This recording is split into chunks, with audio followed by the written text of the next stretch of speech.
Assalamualaikum warahmatullahi wabarakatuh. Kami dari kelompok 10 akan mempresentasikan hasil kerja kelompok kami, yaitu mengenai mekanika kuantum bagian 1. Dengan anggota kelompok, Lailia Ika Ardia, Laila Rohmawati, dan saya sendiri, Dewa Yunlian. Next.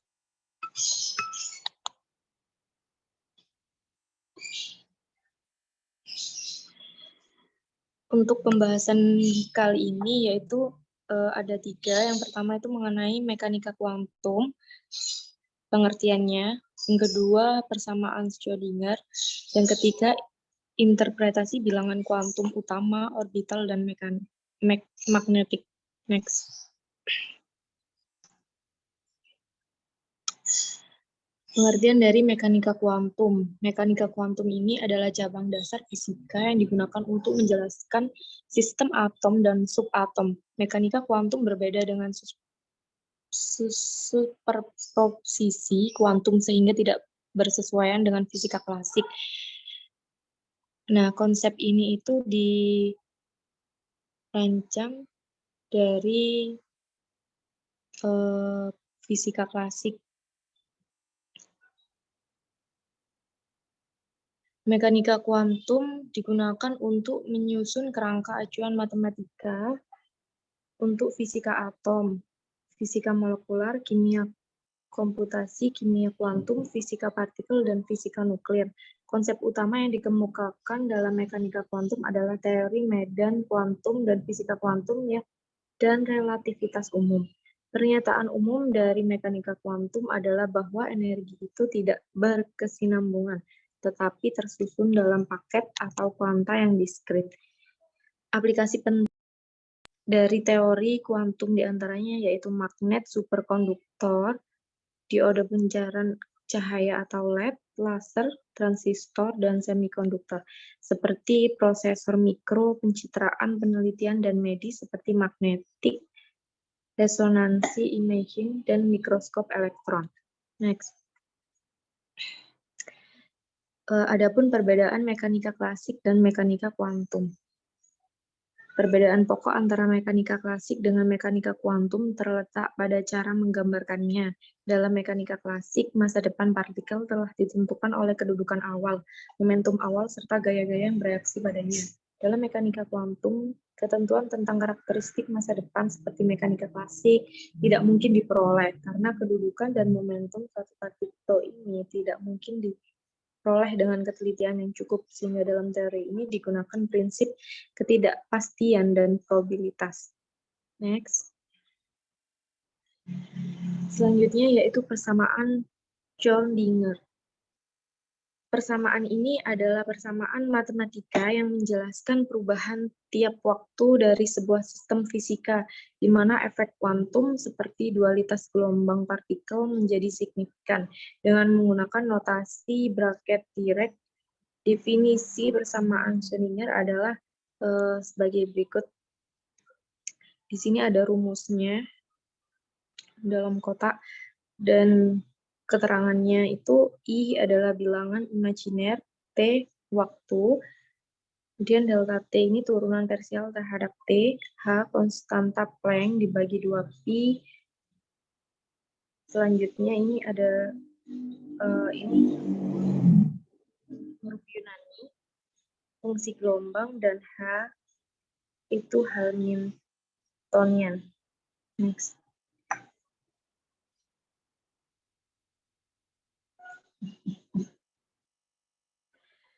Nah, persamaan Schrödinger ini ada yang tergantung waktu. Bentuk persamaannya ini tergantung dari kondisi fisiknya. Dilihat di bawah untuk contoh-contoh kasus.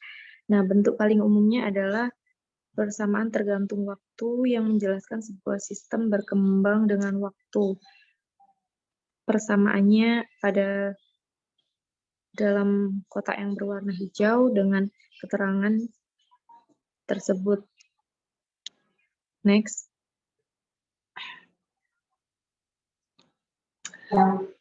Persamaan Schrödinger yang tergantung waktu dalam berbasis posisi. Ini contoh paling umum adalah persamaan non-relativistik untuk partikel tunggal yang bergerak dalam sebuah medan listrik, bukan medan magnet. lihat dari persamaan Pauli. Nah, persamaannya dalam kotak tersebut, di mana I adalah massa tereduksi partikel dan V energi potensial, V kuadrat adalah Laplacian operator diferensial, dan ini huruf Yunani adalah fungsi gelombang, lebih tepatnya dalam konteks ini adalah fungsi gelombang ruang posisi. Dengan diketahui operator diferensial tertentu, maka persamaan ini adalah persamaan diferensial parsial linear, juga merupakan persamaan difusi, tetapi tidak seperti persamaan panas. Persamaan ini juga persamaan gelombang karena adanya suatu imajiner pada bagian transit. Next. Nah, istilah persamaan Schrödinger dapat merujuk ke kedua persamaan umum atau versi non-relativistiknya yang spesifik. Versi umumnya ini sangat umum dan bisa digunakan untuk semua mekanika kuantum, mulai dari persamaan direct hingga teori medan kuantum, dengan memasukkan berbagai pernyataan pada Hamiltonian.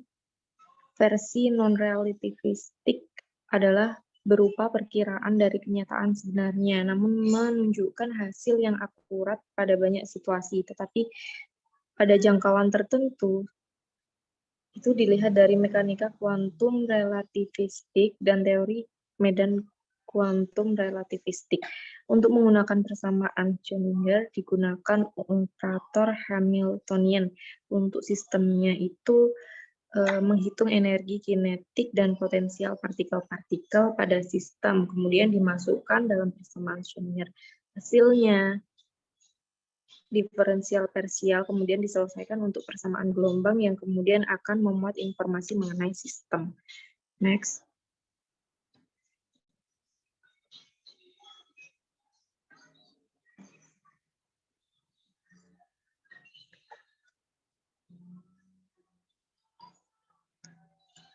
Selanjutnya ada persamaan Schrödinger tak tergantung waktu.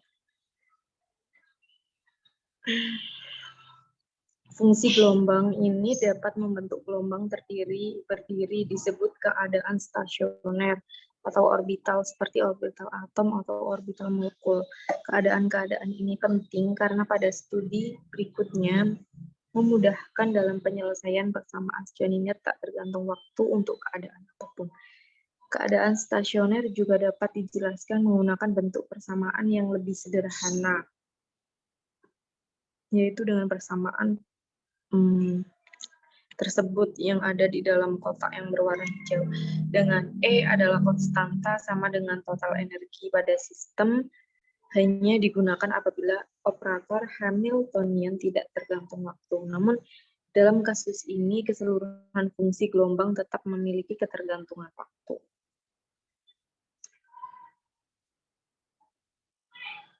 Oke, next. Persamaan Schrödinger tak tergantung waktu ini partikel tunggal non-relativistik.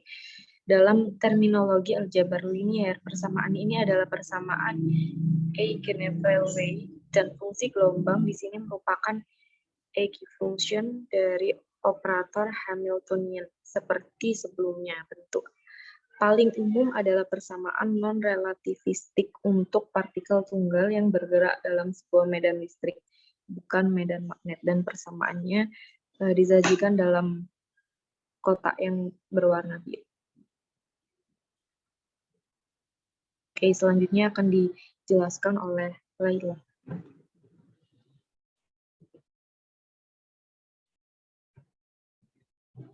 Oke, selanjutnya yaitu bilangan kuantum.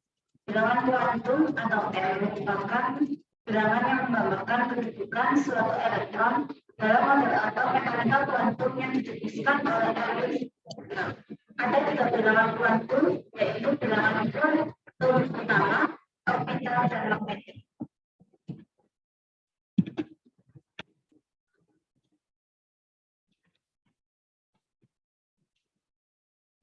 Yang pertama yaitu bilangan kuantum umum. Bilangan kuantum utama atau M adalah bilangan kuantum yang menyatakan unit elektron dan tingkat energinya dilansir dari Lumen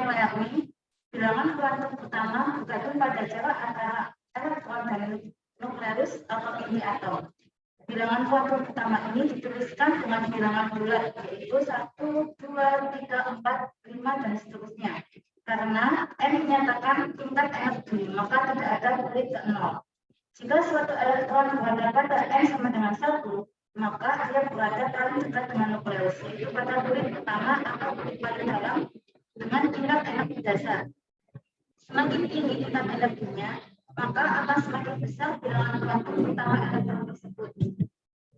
Selanjutnya yaitu bilangan kuantum orbital. Bilangan kuantum orbital ini adalah sebuah fungsi matematika yang menggambarkan perilaku sebuah elektron ataupun sepasang elektron tergelombang dalam sebuah atom. Fungsi ini dapat digunakan untuk menghitung probabilitas penemuan elektron dalam sebuah atom pada daerah spesifik, dimanapun di sekeliling inti atom.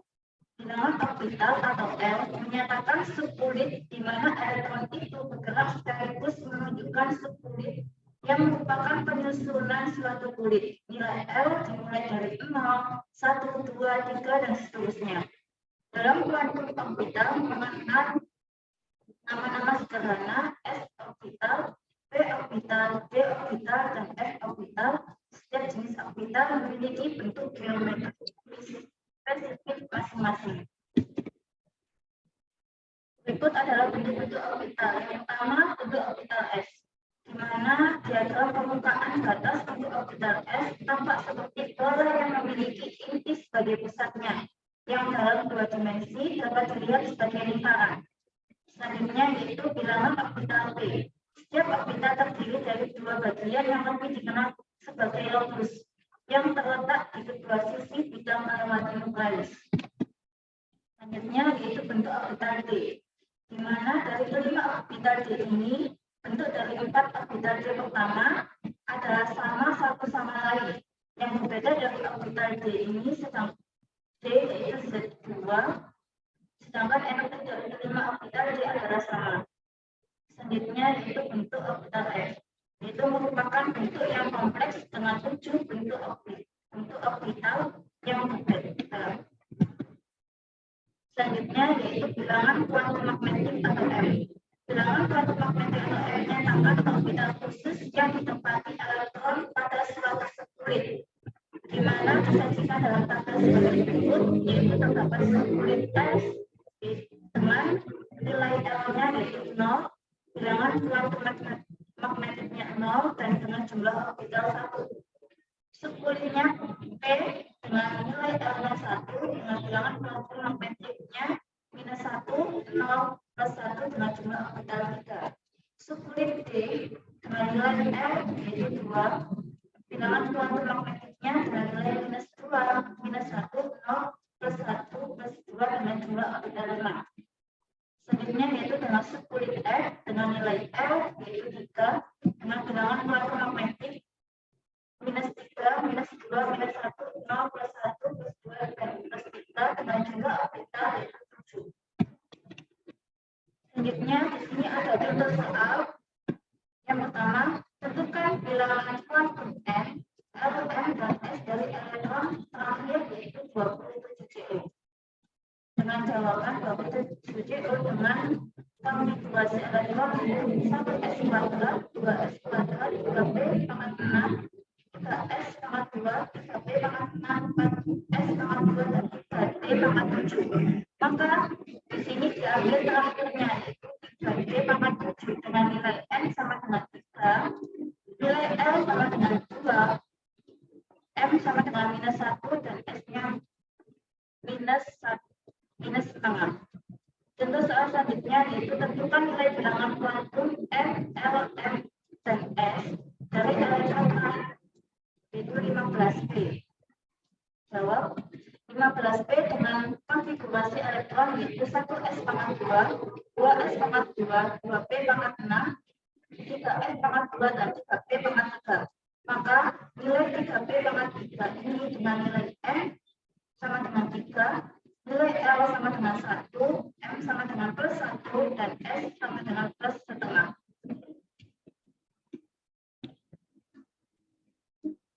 Sekian presentasi dari kelompok kami. Jika ada pertanyaan, bisa diskusi di kolom link yang tersedia. Sekian, terima kasih. Wassalamualaikum warahmatullahi wabarakatuh.